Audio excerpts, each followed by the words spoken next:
You cannot mix the traditional Catholic religion with the Novus Ordo religion without sacrilege. It's impossible. The next topic we had tonight is this question of traditional Catholics worshiping at a Latin Mass in a Novus Ordo church. They want to call it the indult Mass. What is the problem with this, Father? I mean, on the surface, it seems very good. I mean, here you have a beautiful, maybe even seemingly traditional, perfectly traditional Latin Mass. Maybe even in a beautiful old traditional old Catholic church. What's the problem there? What is wrong with this? It is a compromise with something that we cannot legitimately compromise. Essentially, what it comes down to is the question of how many different faiths and how many different religions can there be legitimately in one church, in one and the same church. How many different faiths and how many different religions can there be? And that becomes a more intense question when you ask, in the one true church established by Jesus Christ, how many different religions can there be? How many different faiths can there be in the one true church established by Christ? It even becomes more intense when the question becomes honest and straightforward and complete. How many mutually opposed faiths and mutually opposed contradictory religions can you have in the one true church of Jesus Christ? This is essentially the question that has to be addressed when you look at this whole question. Some people actually think that in order to practice the traditional Catholic faith, they have to stay within the confines of the modern and modernist church with the Novus Ordo. They think they have to stay within the archdiocese, whose official religion is modernism. It's the new order. They think they have to stay within the confines of that because they say, that's the church. And I can't really leave the church, can I, in order to practice the traditional Catholic faith? That wouldn't be right. So I have to find a way to practice the traditional Catholic faith within the confines and under the approval of the modern dioceses, the modern church, which says that my practice of the traditional Catholic faith is basically an anomaly. It's kind of an outlier. It's an extraordinary thing. And what is the ordinary faith and the ordinary religion of the modern church under Francis is modernism and the Novus Ordo. The Novus Ordo, with all of its practices of the new Mass, the new sacraments, and so on, this is the practice of modernism. And modernism is condemned by St. Pius X as the synthesis of all heresies. This is definitely the faith of Francis. I mean, when he says that God wills all religions, with all their differences and contradictions, God wills all these religions. And all of these religions lead to God. He's giving you the essential belief of modernism. That's like the core of modernist belief. And it is the core of what we know as the complexus or synthesis of all the heresies, are rolled together into one, are there in that idea.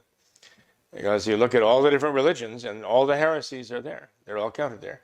Modernism just puts them all together in one system of unbelief, actually. A denial of the very Catholic concept of faith. So, it's ironic that some people are saying, well, in order to practice the traditional Catholic faith, I have to go to the modern diocese and, with their new Mass, the new sacraments, they may even say, I reject those. I won't go to those things. But as long as they offer me a TLM, a Latin Mass, even a Latin Mass, like the Novus Ordo Latin Mass, some would settle for that. Francis wants them to settle for that. He wants to do away with the 1962 liturgy. And he's actually been offering in its place the Novus Ordo in Latin. But there are quite a few people who would say, no, I don't want the Novus Ordo in Latin. But this is what Francis is offering. The fact that he's offering that is very indicative of how he sees the traditional Latin Mass as the enemy of his synodal church. It doesn't fit in his synodal church at all. And he's actually already said that the traditional Latin Mass does not actually correspond to the religion that he himself represents and his synodal religion. It doesn't correspond to that. He's already told them that.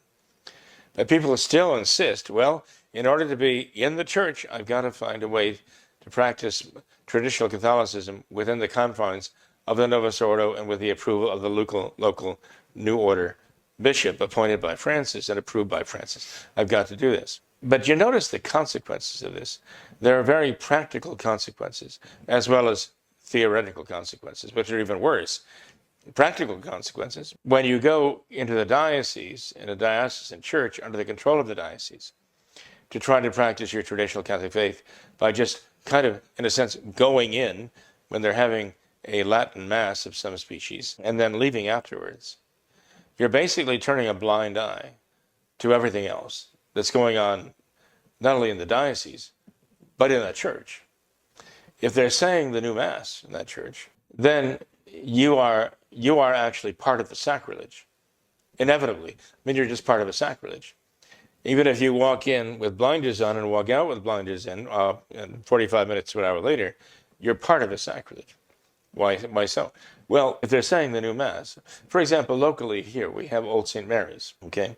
And there would be traditional Catholics who go down there because they say, oh, it's in the diocese. I can stay in the good graces of the bishop and Francis, and I can still be in, the comfort of knowing that I'm in the church, okay? And still have my traditional Latin Mass. But you're part of a sacrilege. Why? They have the New Order liturgy in the same church. Somebody who goes to that, even just going to the traditional Latin Mass, I mean, it has to face the reality. Okay, what am I doing here? First of all, I'm receiving a host, okay? They're putting it on my tongue. I'm going up and kneeling down, and they're putting this on my tongue. Where does it come from? Where was it consecrated? Was it consecrated at the previous Novus Ordo Mass? Okay? And from the very same ciborium, the priest now is reaching into the tabernacle, getting the ciborium, and now the hosts that were just perhaps moments before or hours before being put in people's hands, now I'm kneeling down and the priest is putting them in my tongue. And I say, well, I'm okay with that, but the fact is, and they should know, from the fact that when they receive communion at the Novus Ordo, if it was consecrated at the new Mass, right? Who knows what's going on there? But at the traditional Mass, they use the gold covered plate, sometimes the cloth too. But they use a gold colored plate, and it's covered with gold because it is there to make contact with the Blessed Sacrament when particles of the host fall. Everyone knows that's what it's for. All priests, even priests, know the particles of the host do fall. And this is meant to catch all of those particles and to save them so they can be consumed with the honor and reverence due to the Blessed Sacrament and not be trampled on underfoot by the people who are coming to receive communion. But in the Novus Ordo, that is never done. That is not a precaution. They just hand the host out. So if the Novus Ordo is celebrated there, they're handing the host out to perhaps hundreds of people. And then it comes time for the people who want to come to the Latin Mass, because they would never go to the new Mass, and the true Mass is reverent, and they're coming up, and what they're doing essentially, effectively, really, is stomping over the particles of the host that fell at the Novus Ordo, the previous Novus Ordo. So they're going up basically to receive Holy Communion, honoring our Lord, and the fact is, in the Novus Ordo, there is sacrilege, and particles of the host fall, and they're disregarded. This is happening. This is reality. No amount of intentional blindness can make this go away. The fact that they're going there and the host there might be receiving there might have been ordained or consecrated, I should say, at the Novus Ordo. But then you have the problem that perhaps the priest at the Latin Mass is validly ordained. Perhaps he is validly ordained, having been validly ordained by a valid bishop who is validly consecrated by a bishop who is validly consecrated himself. Somewhere along the line, if there was a Novus Ordo consecration or ordination in the line, again, it poses the doubt of what is really being done there. But even if you can assume that the priest saying the Latin Mass there is validly ordained, and he actually validly consecrate the hosts, he takes that ciborium, he puts it into the tabernacle, and it will be used at the next Novus Ordo Mass. And then the host that the people are be giving at the Novus Ordo in their hand were consecrated at the traditional Latin Mass. And with the host, the particles of the host are falling everywhere. You cannot mix the traditional Catholic religion with the Novus Ordo religion without sacrilege. It's impossible. You cannot mix them without sacrilege. There's going to be sacrilege. But there are other things too. I mean, you go to the Novus Ordo for the traditional Mass, if you can find it there, and the marriage annulments, you have to turn a blind eye to all the marriage annulments. And the remarriages that, they're just standard operating procedure for the Novus Ordo. This is standard operating procedure in the Novus Ordo, that they nullify tens of thousands of marriages every single year for the most spurious reasons that the Church would never have approved in the course of her history. And then, you have this issue that you're turning a blind eye to the Novus Ordo destruction of the very idea of matrimony. In terms of their annulments and remarriages and so many things, the list goes on for a long, long time. But this is the practical problem with going there.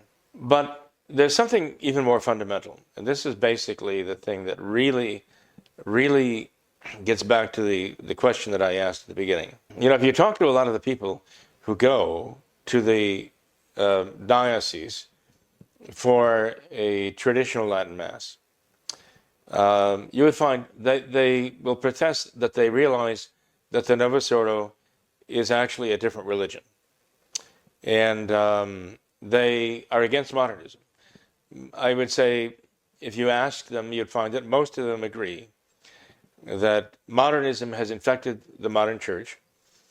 Francis is the head modernist right now. And yes, he is preaching heresy.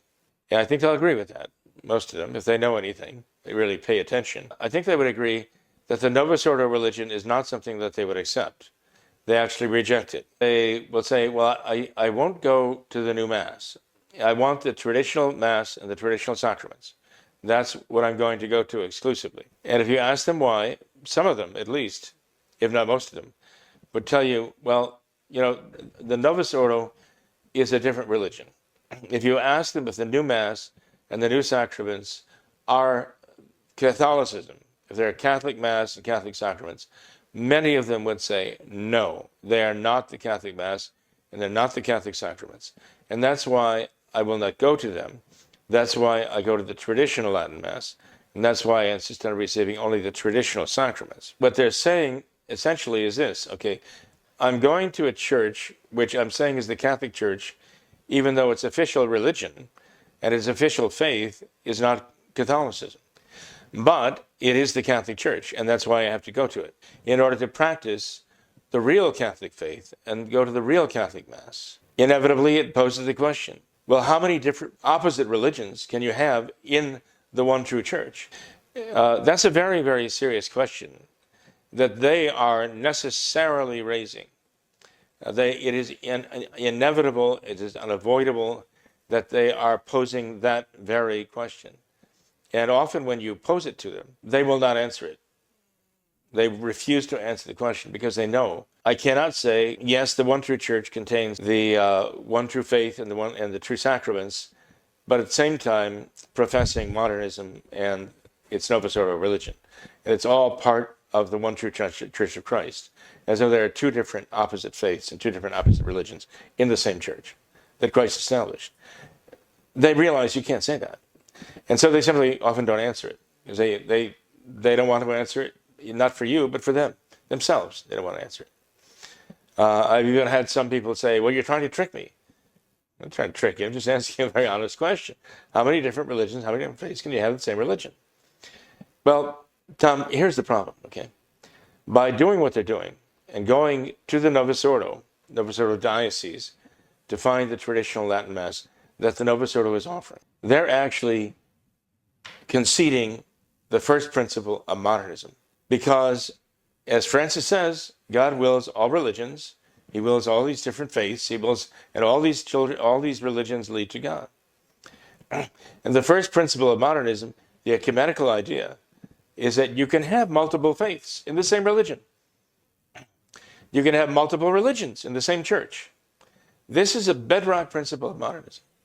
In one and the same Church of Christ, you can have multiple religions. And you can have multiple faiths, and it's perfectly okay. Because they've redefined faith as a personal experience. And you can have multiple different personal experiences of God. Everybody has his own personal experience of God, right? So everybody's got, basically, according to the modernist idea, everybody's got his own faith in developing. So the basic principle of modernism, because they've redefined faith, is that you can have multiple faiths, even contradictory faiths. That God can will all these different faiths and all these different religions, even though they're contradictory. And when a person says, I can practice the traditional Catholic religion and believe the traditional Catholic faith within the Novus Ordo, which is modernism and which is a new order of religion, even a synodal church that Francis is building, I can practice my traditional faith within that church. They are already admitting the first principle of modernism. And they're nothing but conservative modernists. Really. That's all they are. And it's going to do some very serious damage to that faith. You really can't practice the traditional faith within the Novus Ordo, in a sense, without blasphemy. Not just sacrilege, but without blasphemy. Sacrilege is something in practice. Blasphemy is something in belief and faith. Because when Francis says that God wills all religions, to say that God wills these things explains Francis's concept of God. And that's not the God that we as Catholics recognize. It's not the God whom we as Catholics believe in. It's not the God whom the Catholic Church has always held up to us as the one true God. If Francis believes that that his God really wants all of these contradictory religions, this is the modernist God who they say is too great to really be adequately represented by any one religion. And so he needs a multiplicity of religions, like so many facets, to display all of his different qualities and characteristics, even if those religions contradict each other. What does that make of God, who is the way, the truth, and the life? What does that make of a God who is the one true God, who can neither deceive nor be deceived, who is the truth itself? It destroys the very concept of God, whom we know as the truth. And it replaces it with a God who is a God of contradictions, a God of, surprises, constant surprises, right? That's the blasphemous notion of God that Francis has. And once you start making concessions to this idea that within the same religion, even the religion established by Jesus Christ himself, you can have a multiplicity of different faiths, you're already conceding to that idea of Francis, that yes, we can have different beliefs, different doctrines. It doesn't matter whether you're really Catholic or Lutheran or Presbyterian or Jewish or Mayan or Zoroastrian. God wills all these, and they all lead to God. Once you, as I say, once you try to begin practicing the traditional faith within the Novus Ordo and Francis's synodal church, you're actually not only playing with hellfire, but I mean, you're going to be committing sacrilege, and you're going to be actually conceding blasphemy. Mm. Father, maybe another practical consequence of attending these Latin masses and the Novus Ordo churches has to do with the collections, the tithing, the donating and giving. I'm glad you mentioned that, Tom. That one is doing. Many of these, even if they offer a Latin mass in the diocesan church, and the Catholics there are contributing, donating. You're contributing to causes that might not be so Catholic. Well, as a matter of fact, I mentioned Old St. Mary's downtown here. They have their annual collection with the diocese, with all the dioceses of the Novus Ordo, for the Catholic Campaign for Human Development. Now that has been exposed for sending literally hundreds of millions of dollars to socialist, revolutionary, radical causes, political and moral, supporting abortion, supporting contraception, supporting euthanasia. Almost $1 million, actually, has recently been donated by the Catholic Campaign for Human Development. It's under the United States Catholic Conference, under the bishops of America. So no wonder, supporting all of this illegal immigration, bringing in all of these illegal immigrants, as they're called, into our cities and towns of America. And this is the Catholic Campaign for Human Development that is behind one of the major forces behind this. Who knows how much money actually has been funneled through the government for this cause in helping to support this effort to bring in all of these illegal so-called immigrants who are basically just taking over the cities and towns of America. We've got 3,500 Mauritanians who have arrived in Lapland, just a few miles from here. And they just basically have arrived with the idea, well, okay, here we are, take care of us. We don't know your laws, we don't respect your laws, we don't really have necessarily visible means of support except for what your government gives us from what you give your government, your tax money, and you're supporting us. And the same with Haitians who basically moved into Springfield, Ohio. And these people have just been relocated there and basically dumped there. And largely by these Catholic agencies that are investing millions of dollars, and I wouldn't be surprised to find out hundreds of billions of dollars with government support to do exactly this. So, when somebody goes to Old St. Mary's and he's putting money in the basket there, does he think, well, gee, I'm contributing to that? They're passing the basket, as they do have a special collection for the Catholic Campaign for Human Development in Old St. Mary's during these traditional masses. They have this campaign going on for people to contribute to these causes. That's what you're going to find when you try to practice the traditional Mass within the Novus Ordo. And this kind of helps, I think, explain why they continue to even offer a Latin Mass, because it keeps people coming. And it undermines the effort of real traditional Catholicism to hold fast to the faith without compromise. I think that's why they began, after 20 years of trying to stamp out the traditional Mass, why they began to allow it.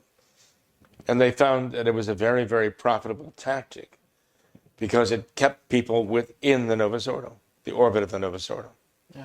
Wow. So, when you say that, yes, they're going there and contributing to this, you're absolutely right, Tom. Wow. And this is all part of the evil involved. Okay. Well, Father, maybe we could just end briefly. Any thoughts on this new rite of this new Mayan rite of Mass liturgy that Francis, the Vatican, put out? Any thoughts on that? Yeah, as one writer said, this is just a continuation of the Novus Ordo.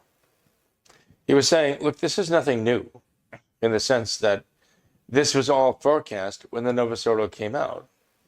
And this idea of enculturation and bringing in other pagan cultures and their practices into the liturgy, it was actually all forecast with the very birth of the Novus Ordo. It is what the Novus Ordo is all about. So this writer was saying, look, just face reality. This is just a continuation of the Novus Ordo, period. Where they're working on the Amazon rite, right? Yeah. They have various other rites that they've approved in various areas. This one was actually pushed by one of these Novus Ordo bishops in Mexico to get this Mayan rite in there. And, if you just take a moment to look at the Mayan religion, they have at least 250 deities in the Mayan religion, 250 false gods in the Mayan religion. And they share some of these with the Aztecs. And the Aztecs were butchering people at the top of their pyramid, Quetzalcoatl. They were murdering people, ripping their hearts out. This is their religion. So you're going to take, as they have here, some of the practices of this religion and these old pagan religions, which tend to be very bloodthirsty and vicious and savage. And you're going to have women offering bowls of incense. You're going to have lay people doing the readings and all the rest. And they're bringing these pagan elements in. They're going to be invoking the four winds. They're going to be invoking the four directions. Francis already did that in Canada. They were invoking the spirits of their ancestors to come from the four winds. And you ask yourself, what spirits are they invoking in these pagan practices? Because it's all about invoking and placating the spirits. What spirits are they invoking? What portal is Francis opening for what spirits to enter the world? Take a look. I'd like for you to put your hands on your heart, each one of you. Le cœur, ça peut servir de bâton de parole en même temps. The heart can be like a talking stick, La sagesse aux humains. but that's where the Creator put wisdom in humans. Allez se rappeler. And we often need to remind ourselves of this. It's an important gesture À cette to sagesse. connect ourselves with that wisdom.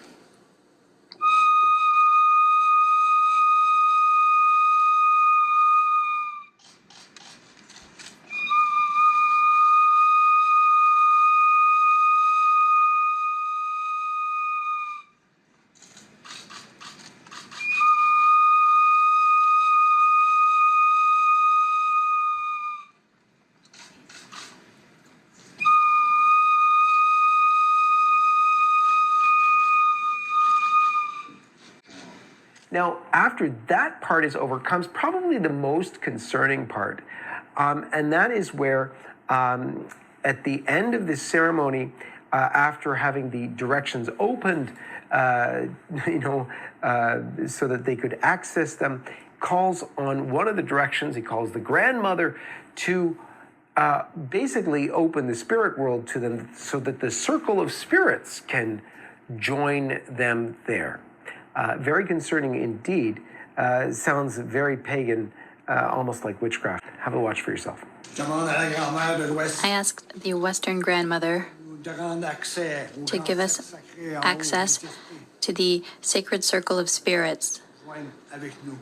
so they can be with us, Gens unis. so we can be united and stronger together. So that happened. Very concerning, very much reminiscent of what happened with the Pachamama in Rome.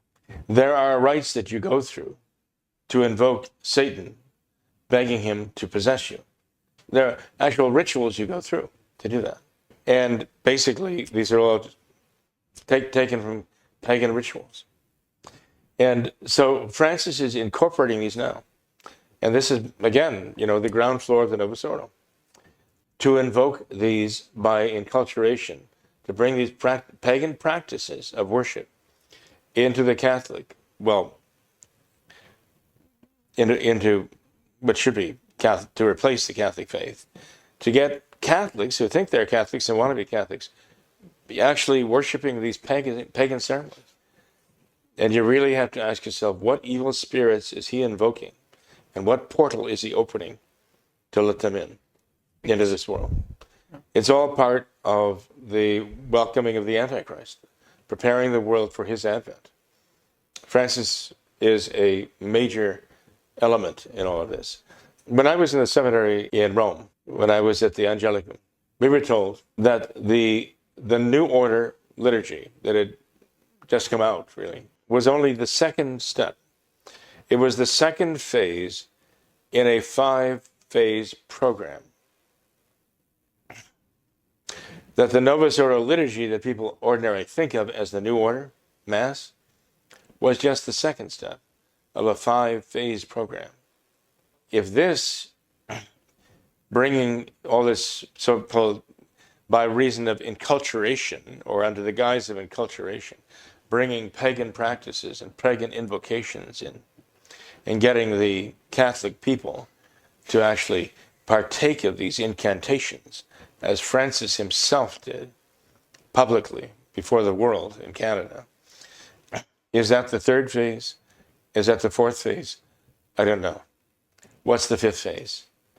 I'm afraid the fifth phase will be the actually worship of the Antichrist. But I thought it was very interesting back then that we were told that the New Order that had just come in was only the second phase of a 5-phase program.